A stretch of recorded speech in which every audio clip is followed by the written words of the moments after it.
One TV Patrol. DepEd Ozamis formal nga nagpasalamat sa mga kaabag atol sa Brigada Awards 2025. Formal nga mipadangad sa ilang pagpasalamat ang Department of Education Ozamis City Division Office sa Asenso Ozamis Administration, ahensya sa kagamhanan, mga grupo o individual nga nahimong kaabag sa DepEd Ozamis sa pagpatuman sa mga programa sa edukasyon.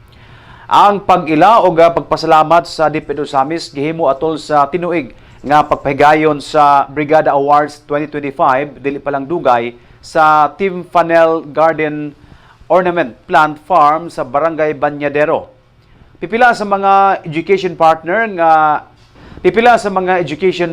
nga gihinganlan ni Schools Division Superintendent Lorena Serrano ang Asenso Ozamis Administration nga way paglubad ang suporta gikan pa sa pagdumala ni former Mayor Ando Waminal.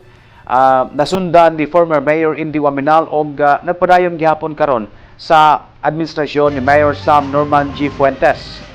Matod pa niya nga dako kayo og nahatag nga kalambuan sa Department of Education Ozamis, ang Asenso Ozamis Administration, labi na sa infrastruktura, learning materials sama sa Smart TV unit alang sa mga lower grades o mga tablets alang sa mga estudyante sa high school. Padayon usab nga gipasalamatan sa DepEd Ozamis ang dakong tampo sa edukasyon sa Ozamis si former 2nd District Congressman na karon mialagad isip amahan sa probinsya, Governor Henry Waminal. Pasalamatan og giila usab ang suporta sa mga barangay official, Ozamis PNP, private institutions o mainstream o social media news contributors alang sa pagpahibalo o pagpalapnag sa mga dalaygong programa o aktibidad sa Department of Education.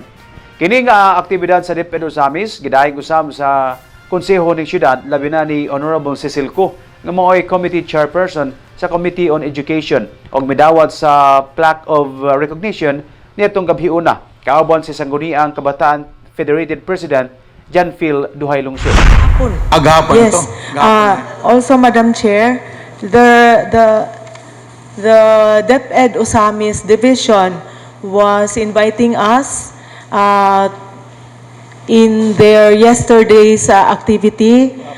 It's called the Brigada Escuela Stakeholders Award, no? Awarding. Yeah, awarding.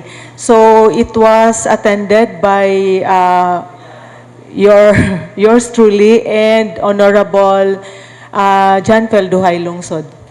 One TV Patrol.